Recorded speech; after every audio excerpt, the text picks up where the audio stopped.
ఐరకుర్రలు. ఈరోజు మనం తిరుపతిలో అయితే ఉన్నాము. రండి, శ్రీవారి పుష్కరిణి అయితే మీకు చూపిస్తాను. తిరుమలలో శ్రీవారి పుష్కరిణిలో స్నానం చేస్తే 7 జన్మల పాపాలన్నీ పోతాయని భక్తులైతే నమ్మకం. మరి మేమైతే ఈ పుష్కరిణిలో చాలాసేపే స్నానం అయితే చేశాము.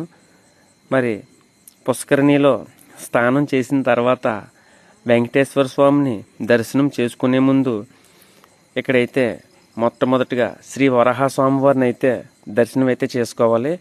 సాక్షాత్తు శ్రీ మహావిష్ణువే ఈ విధంగా అయితే చెప్పారు.